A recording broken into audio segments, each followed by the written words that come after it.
श्री स्वामी समर्थ. सासरच्या घरी वडिलांचा अपमान होताना पाहून मुलीने तिच्या सासरच्यांना असा धडा शिकवला की सर्व आश्चर्यचकित होऊन पाहतच राहिले. नमस्कार मैत्रिणींनो, मी पायल आहे, घरातील धाकटी सून. माझे लग्न नुकतेच 6 महिन्यापूर्वी झाले. मी सुशिक्षित आहे. माझ्या पतीचा चांगला व्यवसाय आहे. माझ्या घरात सासू सासरे, मोठा दीर, मोठी जाऊ, त्यांची 2 मुले आणि आम्ही पती पत्नी आहोत. घरात सर्वजण चांगले आहेत. माझी मोठी जाऊ देखील खूप चांगली आहे. जर कोणी सर्वात वाईट असेल तर ती मी आहे, कारण मी कोणाचेही चुकीचे बोलणे सहन करू शकत नाही. असे नाही की माझ्या सासरच्या घरी आल्यानंतर मी अशी झाली आहे. लहानपणापासूनच मी सरळ तोंडावर बोलते, ज्यामुळे बहुतेक लोकांना मी आवडत नाही. माझ्या आईने मला खूप वेळा शिकवले की तू जे काही बोलतेस ते बरोबर आहे, पण तुझी बोलण्याची पद्धत थोडी चुकीची आहे. म्हणून तू आधी तुझी बोलण्याची पद्धत बदल. मी खूप वेळा प्रयत्न केला, पण मी ते करू शकले नाही. मला काही वाईट दिसले किंवा ऐकले की मी पटकन बोलण्याची सवय आहे. म्हणूनच माझ्या सासरच्या लोकांना मी अजिबात आवडत नाही आणि फक्त 6 महिन्यात एक चांगली सून होण्याऐवजी मी खूप वाईट सून बनले आहे. माझी जाऊ कोणालाही सहज उत्तर देत नाही. ती शांतपणे तिच्या कामात स्वतःला व्यस्त ठेवते, म्हणून ती सर्वांची आवडती आहे. ती खरोखर खूप चांगली आहे. मी इच्छा असूनही तिच्यासारखी होऊ शकत नाही. एके दिवशी सर्वांनी नाश्ता केल्यानंतर मी माझा नाश्ता करायला बसले, तेव्हा पराठे थंड झाले होते. ते चवदार लागत नव्हते, पण तरी मी शांतपणे जेवू लागले, कारण माझ्या सासरच्या घरात हा नियम आहे. आधी घरात सर्वांनी जेवावे, नंतर सुनेने जेवावे. आणि सासरच्या घराचे काय सांगायचे तर मी माझ्या माहेरच्या घरातही माझी आजी असताना देखील असेच पाहिले आहे. जोपर्यंत माझी आजी जिवंत होती तोपर्यंत माझी आजी किंवा वडिलांसमोर जेवायची नाही. ती दोघांच्या आधी चहासुद्धा पीत नव्हती. हे सगळं मनात विचार करत मी पराठे खात होते. तेवढ्यात माझ्या सासूबाईंनी मला टोमणे मारले आणि म्हणाल्या, सगळ्यांनी नाश्ता संपवला आहे आणि तू तासनतास हातात ताट घेऊन बसली आहेस. तुझ्या तोंडात दात नाहीत का? तुझ्या जाऊला घरातील सर्व कामे करावी लागतात आणि तिला जेवायला देखील वेळ नाही. हे सगळं ऐकून मला खूप वाईट वाटलं, पण मी शांतपणे म्हणाले, आई, जेवतानाही तुम्ही मला शिव्या देता. कमीत कमी जेवताना तरी मला शिव्या देऊ नका. मी सर्वांच्या नंतर नाश्ता करायला आली आहे. हे ऐकून सासूबाईंनी माझ्याकडे रागाने पाहिले आणि म्हणाल्या, आकाश अजून झोपेतून उठला की नाही? मी म्हणाले, नाही आई, तो अजून उठला नाही. सासू म्हणाल्या, जा त्याला उठव.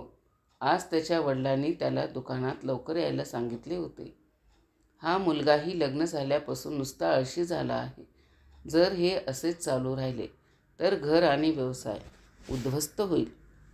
मी पुन्हा बोलू लागले, पण तोपर्यंत माझ्या जाऊने मला गप्प राहण्याचा इशारा केला, म्हणून मी गप्प राहिले.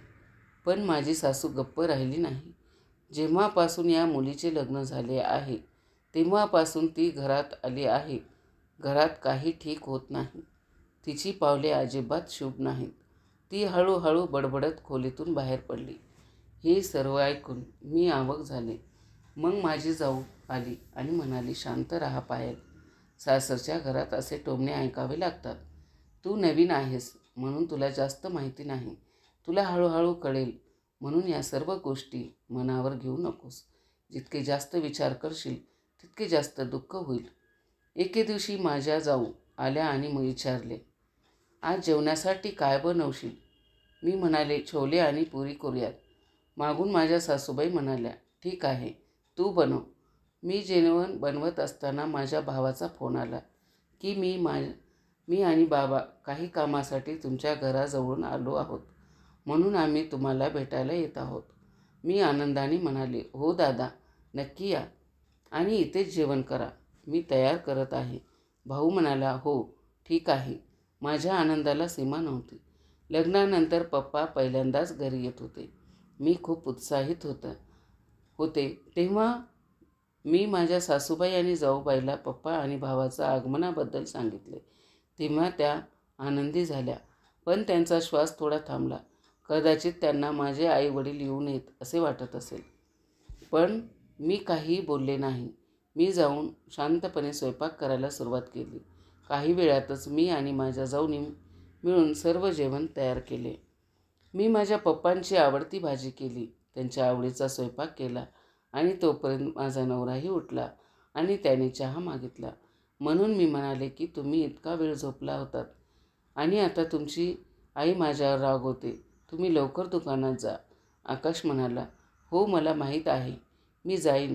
बाबा मला दररोज लवकर येण्यास सांगतात, पण लोकांचे स्वतःचे काही आयुष्य असते. स्वयंपाकघरात इतक्या गोष्टी पाहून जाऊ म्हणाली, तू मला न विचारता इतका सर्व स्वयंपाक केलास, सासूबाई रागू शकते. मी म्हणाले, काय म्हणतात आई? त्या का रागवतील? माझे वडील पहिल्यांदाच येत आहेत म्हणून त्यांच्या आवडीचे जेवण बनवले मला योग्य वाटले. नाहीतर ते म्हणतील की मुलगी सासरच्या घरी आल्यावर वडिलांच्या आवडीनिवडी विसरली का? जाऊ म्हणाली, हो तुझे बरोबर आहे, पण मला थोडी भीती वाटते की सासूबाई रागवतील. खरं म्हणजे इतक्या वर्षात मी कधीही सासूबाईंना न विचारता जेवण बनवले नाही आणि पाहुणे आल्यावर मी कधीही जेवण बनवले नाही. मी म्हणाले, ठीक आहे ताई, त्या रागवल्या तर मी त्यांचे ऐकून घेईन, कारण आई बहुतेकदा माझ्यावर रागवतात. हे बोलून मी हसायला लागले आणि जाऊ देखील हसायला लागल्या. आम्ही दोघीही बोलत होतो तेव्हा अचानक सासूबाई स्वयंपाकघरात आल्या आणि बाबांसाठी मी काय जेवण बनवले आहे ते पाहिले. त्या सगळं पाहण्यासाठी आजूबाजूला पाहत राहिल्या. मी त्यांना मी बनवलेल्या सर्व पदार्थांची नावे सांगितली. हे ऐकून माझ्या सासूबाई म्हणाल्या, तुम्ही दोघी तुमच्या सासूबाईसाठी इतक्या गोष्टी बनवता का? मी म्हणाले, बाबा पहिल्यांदाच येत आहेत म्हणून काहीतरी खास बनवायला हवे म्हणून मी हे सर्व बनवले. माझे बोलणे ऐकून माझ्या सासूबाईंनी तोंड फिरवले आणि निघून गेल्या. पप्पा आणि दादा दोघेही वेळेवर घरी आले. तोपर्यंत माझ्या सासूबाईंनी माझ्या सासऱ्यांना सांगितले की पायलचे बाबा येत आहेत म्हणून तेही लवकर घरी आले. एकमेकांच्या विचारपूस करून सर्वांनी एकत्र जेवण केले. आता संभाषण सुरू झाले. मग मी आणि माझ्या जाऊ उठून जेवायला आलो. मग माझ्या वडिलांनी सासऱ्यांना विचारले, माझी मुलगी इथे ठीक राहते ना? तुम्ही तिच्या वागण्यावर खुश आहात का? ती सर्वांची काळजी घेते की नाही? काही तक्रार तर नाही ना माझ्या मुलीबद्दल? बाबांचे बोलणे ऐकून मी जाऊला म्हणाले, बघा ताई, मला सासऱ्याबद्दल माहिती नाही, पण सासूबाई नक्कीच माझ्याबद्दल काहीतरी बोलतील. सासूबाई म्हणाल्या, बाकी सगळं ठीक आहे, फक्त तुमच्या मुलीची जीभ थोडी तीक्ष्ण आहे. पप्पांनी त्यांचे बोलणे पूर्ण करण्यापूर्वीच सासरे थोड्या अहंकारानं म्हणाले, आपण त्या सगळ्याबद्दल नंतर बोलू. आधी मला सांगा, तुम्ही इथे अचानक कसे आलात? बाबा म्हणाले, इथे जवळच आमचे काम काही होते म्हणून आम्ही दोघेही आलो आहोत. म्हणून मी विचार केला की निघण्यापूर्वी मी माझ्या मुलीला आणि तुम्हा सर्वांना भेटावे. मी पायलच्या लग्नानंतर आलो नाही म्हणून तिला माझ्या विरुद्ध खूप तक्रारी होत्या की पप्पा तुम्ही माझ्या घरी का येत नाही? सासरे म्हणाले, मग तुम्ही आम्हाला कळवले नाही की तुम्ही येत आहात? बाबा म्हणाले, मी जावाईंना फोन केला होता आणि माझ्या मुलीलाही माहिती होते की आम्ही दोघे इथे येण्याबद्दल बोललो होतो. तिने तुम्हाला सांगितले नाही का? सासरे थोडे कडक होऊन म्हणाले, आधी मला सांगा की हे घर कोणाचे आहे, माझी की तुमच्या मुलीचे आणि जावायचे? बाबा म्हणाले, तुम्ही हे काय म्हणताय? अर्थात घर तुमचेच आहे. सासरे म्हणाले, मग तुम्ही येण्यापूर्वी मला कळवायला हवे होते. जेव्हा वडील असे असतात तेव्हा मुलगीही अशीच असते. बाबा हळूहळू आवाजात म्हणाले, काय झाले? तुम्ही असे का बोलत आहात? आमचे यात काही चुकले का? आणि तुम्ही कशाबद्दल बोलत आहात? तुम्ही हे प्रकरण कुठे घेऊन जात आहात? तुम्हाला आवडले नसेल तर ठीक आहे, पुढच्या वेळी मी तुम्हाला आधी सांगेन, पण असे बोलू नका. आणि पायलने काय केले, तिच्याकडून काही चुकले आहे का? सासरे म्हणाले, तुम्हाला काय सांगू? जर एक गोष्ट असेल तर सांगितले देखील नसते. तुम्ही मला कोणताही हुंडा नाही दिला. तुमची मुलगी पूर्णपणे बिना हुंड्याशिवाय इथे आहे. पायल त्या दोघांचे बोलणे ऐकून जेवण सोडून बाहेर येऊ लागली. पण माझ्या जाऊने माझा हात धरून मला थांबवले आणि म्हणाली, तू बाहेर जाऊ नकोस. मी बाहेर गेली नाही, पण जेवण मध्ये सोडून खोलीत आले. तिथून दोघांचे संभाषण स्पष्टपणे ऐकू येत होते. सासरे अजूनही बोलतच होते. त्यांचे बोलणे ऐकून वडील आणि भाऊ दोघेही गंभीर झाले. काही क्षण ते गप्प राहिले. मग ते म्हणाले, काय झालं? माझ्या मुलीने असे काय केले की तुम्ही तिच्यावर इतके रागावला आहात? सासरे म्हणू लागले, मी तुम्हाला काय सांगू. सर्वप्रथम म्हणजे तुमच्या मुलीला कोणतीही लाज नाही. ती सर्वात लहान आहे, पण घरातल्या मोठ्याशी ती सर्वात मोठी असल्यासारखे बोलते. ती तिच्या नवऱ्याला नावाने हाक मारते. तरी बाबा म्हणाले की आजकाल सगळेच त्यांच्या नवऱ्यांना त्यांच्या नावाने हाक मारतात, म्हणून यात काही रागवण्यासारखे नाही. बाबांचे बोलणे ऐकून सासरे लगेच म्हणाले, म्हणजे याचा अर्थ असा होतो की तुमची बायकोही तुम्हाला तुमच्या नावाने हाक मारते. तुमच्या घरात ही पद्धत आहे का? पण माझ्या घरात ही चालणार नाही.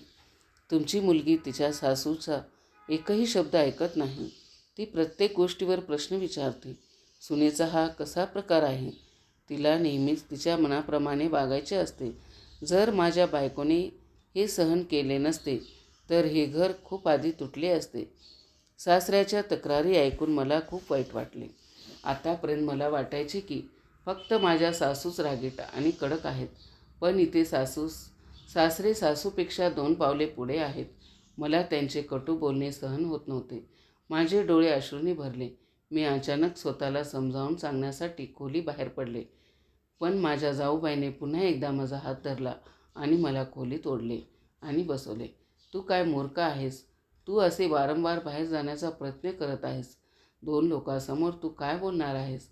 माझ्या सासऱ्याचे ऐकून मी म्हणाले, बघा ताई, मी तुमचे यावेळी काही ऐकणार नाही. जर मी वाईट असेल तर मला थोडे अधिक वाईट होऊ द्या, पण हे असं सर्व सहन करणे माझ्या क्षमतेबाहेर आहे.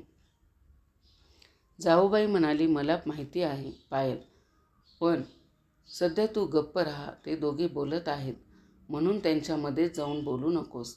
पण मी तरीही निघून जाऊ लागले. जाऊ म्हणाले, ठीक आहे जा, आणि तुझ्या भावाचा आणि वडिलांचा खूप अपमान कर.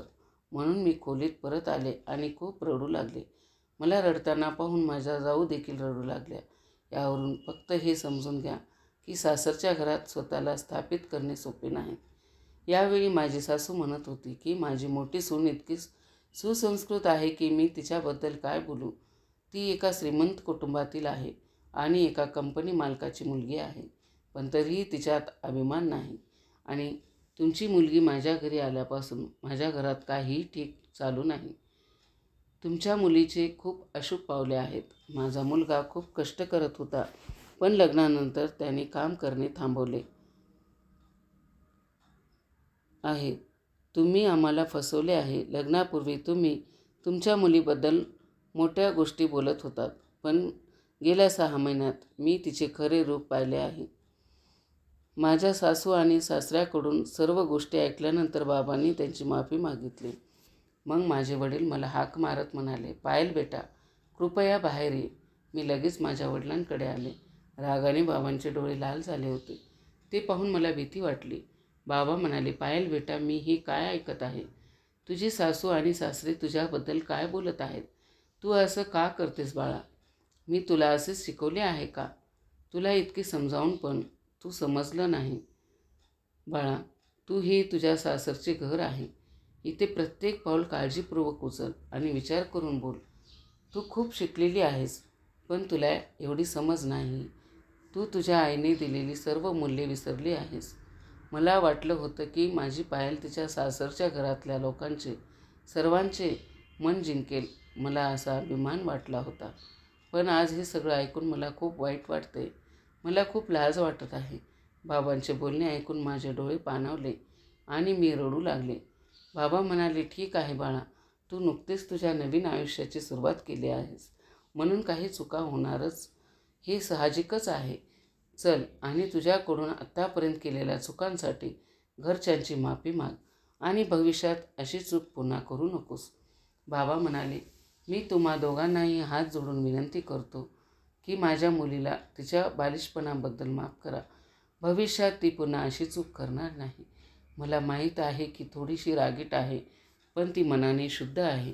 बाबांचे बोलणे ऐकून माझ्या सासू सासऱ्याने एकही शब्द बोलला नाही, फक्त माझ्याकडे रागाने पाहू लागले. बाबा म्हणाले, चल बेटा, माझ्यासमोर तू तुझ्या सासू सासऱ्यांची माफी माग.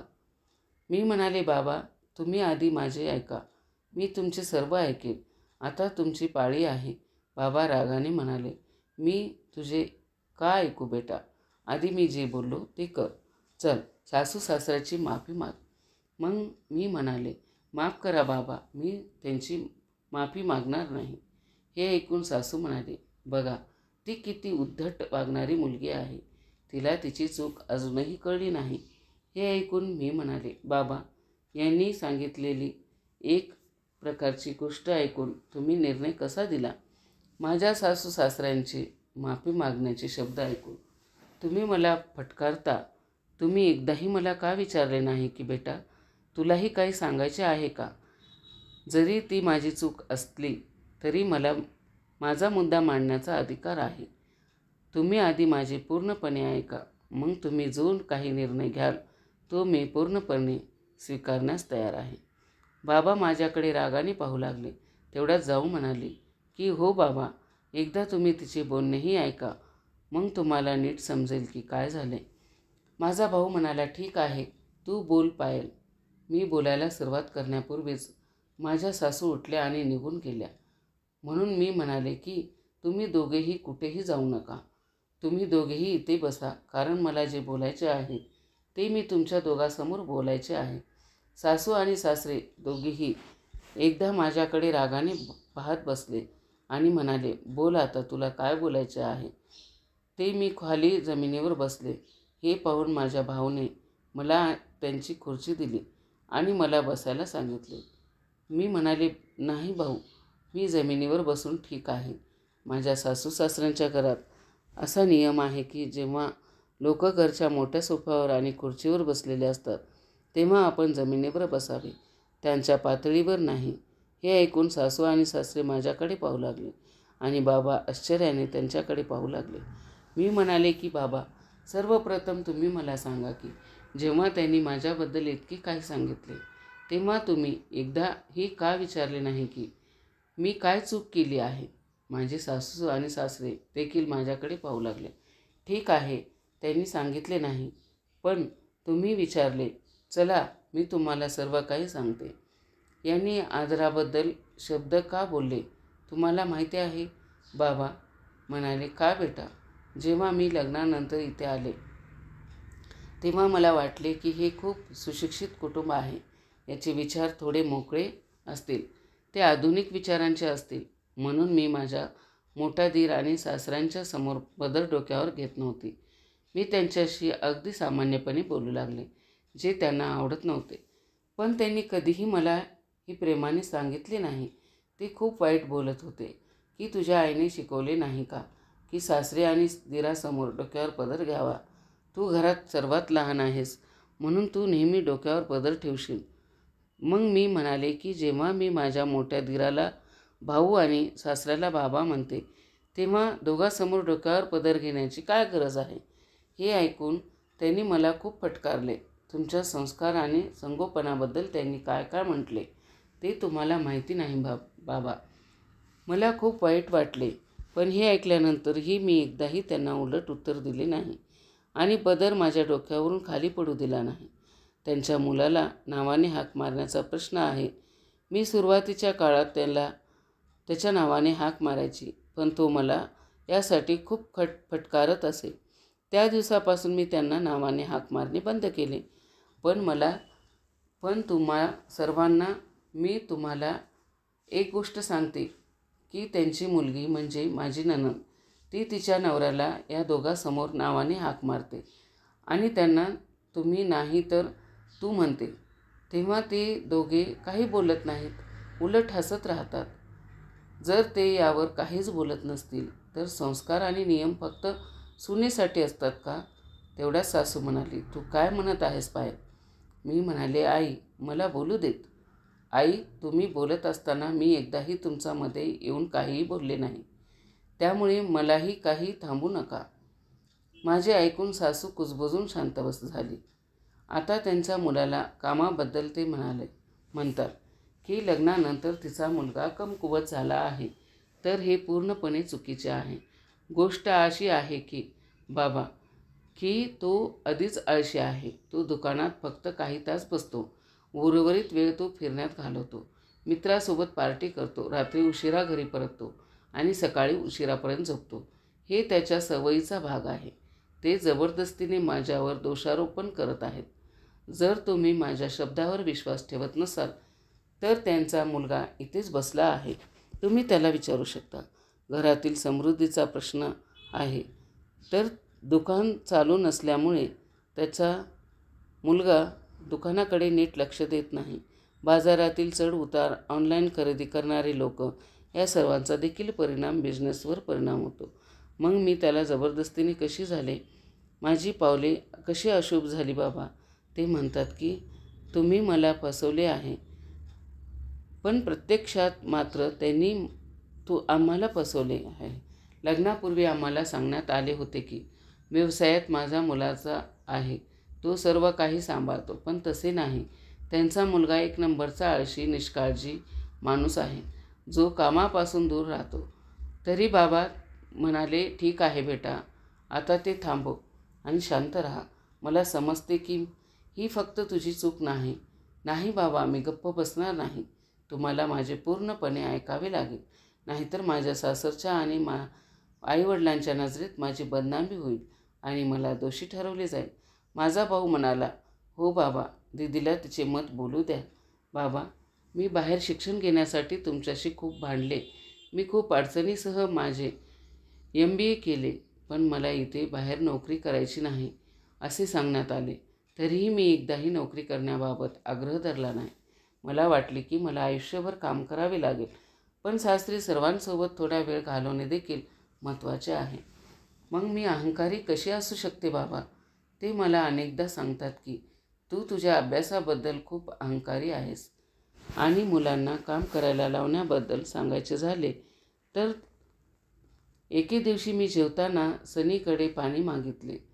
यासाठी त्यांनी मला खूप फटकारले की मी खूप आळशी आहे, सतत मुलांना काम सांगत राहते.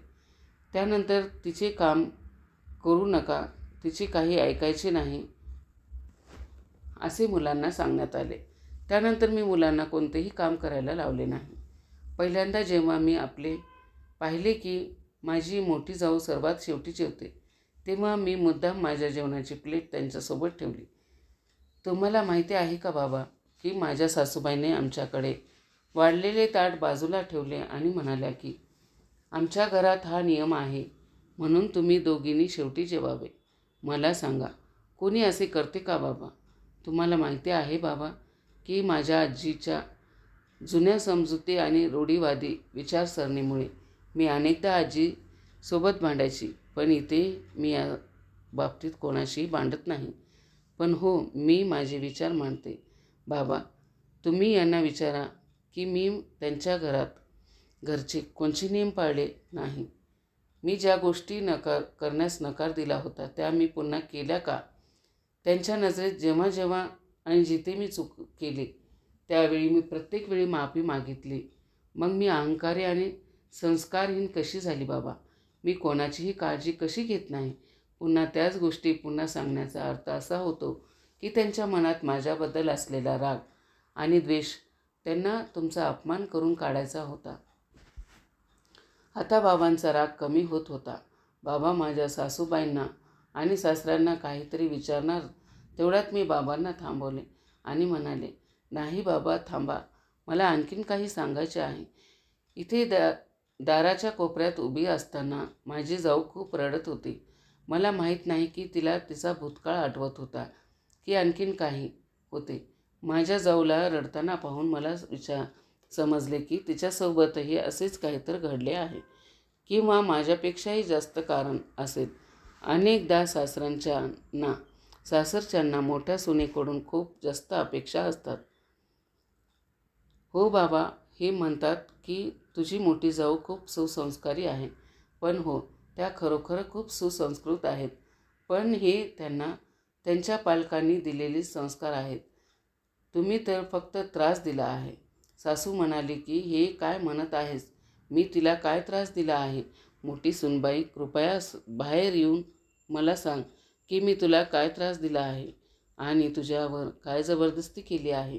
तू आमच्यावर खोटे आणि चुकीचे आरोप का करतेस? मी म्हणाले की जर हे तुमच्यावर चुकीचे आरोप करत आहेत तर तुम्ही मला सांगा. तुम्ही तिला कधी मोकळेपणाने जगू दिलात का? तिला कधी तिच्या मनातले बोलू दिले का? तिला कधी असे वाटू दिलेत का की ती देखील या घरची सदस्य आहे? हे घर तुमचे आहे आणि इथे तुम्ही तुमच्या इच्छेनुसार जगू शकता. तुम्हाला माहिती आहे का बाबा, जर कधी कोणत्या कामात उशीर झाला किंवा काही चूक झाली तर मग त्या लगेच म्हणायच्या की हे घर तुझे आहे, काम नीट कर, नीट सांभाळ.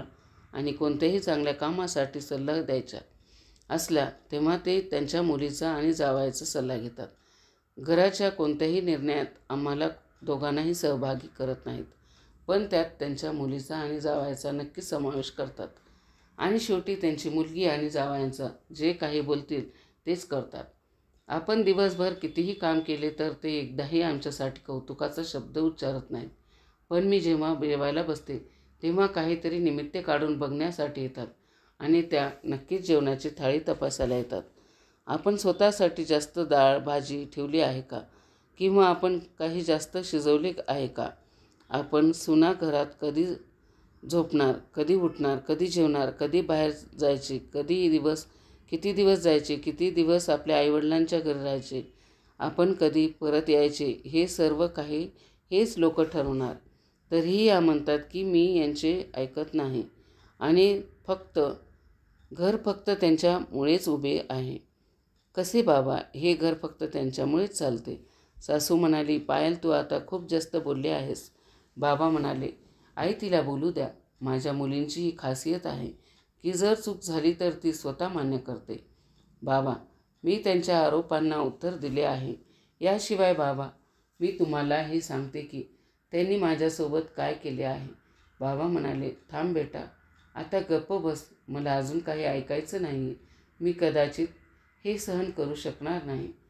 ठीक आहे बाबा, बाकी सगळं नाही, पण फक्त एक गोष्ट तुम्हाला सांगते की जेव्हापासून माझ्या सासूबाईंना कळलं की मी बाहेर एकटी राहून माझं शिक्षण पूर्ण केलं आहे तेव्हापासून त्या मला इतक्या गोलगोल पद्धतीने याबद्दल विचारत राहतात, जेणेकरून मी मान्य करेन की माझं लग्न आधी कोणाशी तरी प्रेमसंबंध आहे आणि त्या माझ्या चारित्र्यावर बोट दाखवू शकतील. हे ऐकून माझ्या वडिलांचे डोळे लाल झाले. माझ्या सासूबाईंनाही खूप धक्का बसला. बाबांना वाटले, हे कसले लोक आहेत? तुमची विचारसरणी कसली आहे? मला वाटलं होतं की तुम्ही सुशिक्षित आहात, तुमचे मोठं नाव आहे, प्रतिष्ठा आहे, म्हणून त्यांची विचारसरणीही चांगली असेल. माझी मुलगी आनंदी राहील. पण तुमची विचारसरणी इतकी वाईट असेल कधी वाटले देखील नाही. जर मला कळलं असतं तर मी माझ्या मुलीचं लग्न कधीच तुमच्या घरी केलं नसतं. जा बेटा, तू खूप काही बोललीस. आता जर तू या घरात राहिलीस तर तुझी अवस्था खूप वाईट होईल, कारण त्यांना या घरात सून नको आहे, तर त्यांच्या आज्ञेनुसार नाचणारी बाहुली हवी आहे. हो बाबा, तुम्ही बरोबर आहात आणि मी काही दिवसासाठी नाही तर कायमची निघून जाईल. मग अचानक मला खोकला आणि उलट्या होऊ लागल्या, कदाचित सतत बोलत राहिल्यामुळे आणि रडत राहिल्यामुळे. पण जेव्हा माझ्या उलट्या थांबल्या नाहीत आणि मी बेशुद्ध पडले तेव्हा त्यांनी मला डॉक्टरकडे नेले. माझ्या सासूबाईंना वाटले की हे फक्त एक नाटक आहे. मला कळलेच की मी 2 महिन्याची गर्भवती आहे. फक्त माझ्या जाऊंनी माझे अभिनंदन केले. इतर कोणीही आनंदी नव्हते. माझ्या नवऱ्याचे वागणे देखील सामान्य होते. मी तिथून माझ्या आईच्या घरी गेले. या दरम्यान माझ्या सासूबाईंनी किंवा सासऱ्याने एकही फोन केला नाही. माझ्या जाऊनी माझ्याशी फक्त 1-2दा गुप्तपणे बोलली. त्यावेळी माझ्या पतीने मला पाठिंबा दिला. काही महिन्यांनी मी एका मुलाला जन्म दिला. माझ्या वडिलांनी आनंदाने माझ्या सासू आणि सासऱ्यांना सांगितले की नातू जन्माला आला आहे, पण तरीही कोणीही मला बघायला आले नाही. पण हो, माझ्या दिराने काही पैसे पाठवले आणि मुलांसाठी आवश्यक असलेल्या वस्तू खरेदी करण्यास सांगितले. आतापर्यंत माझ्या पालकांना जवळजवळ हे कळले होते की म्हणून ज्यांना मी आवडत नव्हते त्यांनी मला टोमणे मारायला सुरुवात केली की ती आयुष्यभर घरी बसून राहील. ती इतकी बोलत असते की तिच्या सासरच्या घरी कशी राहू शकेल.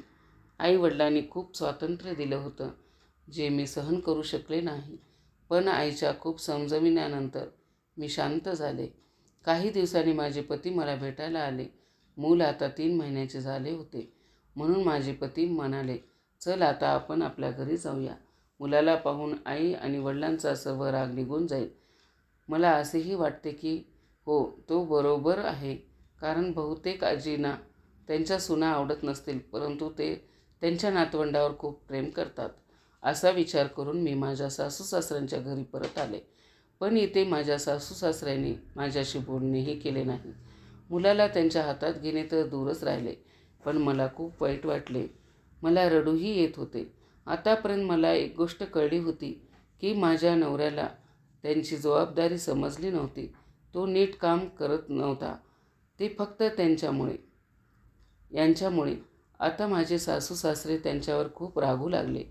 त्यांनी त्याला फटकारण्यास सुरुवात केली आणि एके दिवशी त्याला घर सोडण्यास सांगितले. माझ्या नवऱ्याला वाटले की वडील फक्त रागात हे बोलत आहेत, पण त्यांनी खरोखर मला निघून जाण्यास सांगितले. मुलाला घेऊन कुठे जाऊ? माझे सासरे म्हणाले की तुला ते माहीत आहे, तुझी कुंडली कुठे घेऊन जाईल. मी 6 महिन्याच्या मुलाला घेऊन घर सोडले आणि मला कामाचा अनुभव नसल्याने मला चांगली नोकरी मिळू शकली नाही. मीही सुमारे 3 वर्ष माझ्या वडिलांच्या घरी राहिले. आत्तापर्यंत माझे वडील काळजी करू लागले होते. दरम्यान त्यांनी अनेक नोकऱ्या स्वीकारल्या आणि सोडल्या, पण त्यांना इतर कोणतेही काम आवडत नव्हते. शेवटी मी माझ्या मोठ्या दिराला फोन केला आणि त्यांच्याकडे पैसे मागितले आणि एक छोटे दुकान उघडले. म्हणजे मीही घरात बसून काम करू लागले आणि हळूहळू दुकान भरभराटीला येऊ लागले. या दरम्यान मला आणखीन एक मुलगा झाला आणि यावेळी मी माझ्या सासू आणि सासऱ्यांना सांगितले, पण ते दोघेही आले नाहीत आणि त्यांनी मला फोनही केला नाही. यावेळीही माझ्या आईने सर्व काही सांभाळले. सुमारे 1 ते 10 वर्षानंतर आता मी एक चांगले जीवन जगत होते आणि सर्व काही ठीक चालू आहे. परंतु माझ्या सासऱ्यांच्या नजरेत मी एक वाईट आहे आणि असभ्य सून आहे. मी क्वचितच माझ्या सासूच्या घरी जाते. माझ्या सासू आणि सासऱ्यांना फोन केल्यानंतरही जेव्हा त्या दोघी माझ्याकडे येत नसत, तेव्हा मी त्यांचा फोन करणे देखील बंद केले. कधी जाऊबाई माझ्या घरी यायची. ती माझ्याकडे पाहून म्हणायची की तू खूप धाडसी आहेस. मी धन्य आहे, निदान तू तोंड तरी उघडलंस आणि निषेध केलास. तुझ्यात एवढी हिंमत नव्हती, माझ्यात एवढी हिंमत नव्हती. एके दिवशी मी तिला विचारलं, दीदी तू त्या दिवशी रडत का होतीस? ती जास्त काही बोलली नाही. फक्त मला सांगितलं की तुझ्यासोबत जे काही झालं त्यापेक्षा कितीतरी पटीने जास्त माझ्यासोबत घडलं आहे आणि त्यांनी तुझ्या वडिलांना जेवण तरी खायला दिले. त्यांनी माझ्या वडिलांना जेवणही खायला दिलं नाही. हे सगळं आठवून मी रडत होते. मी म्हणाले, मग तुम्हीही इतके सुसंस्कृत वागून का फिरत आहेत? तू सगळ्यांची इतकी सेवा का करत आहेस? मग जाऊ म्हणाली, हे बघ, तू जे म्हणत आहेस ते बरोबर आहे, पण आता मला वाटतं की मी सुरुवातीपासून काहीच बोलली नाही, कधी कोणत्या गोष्टीसाठी तोंड उघडलं नाही, तर आता काही बोलण्याचा काय अर्थ आहे?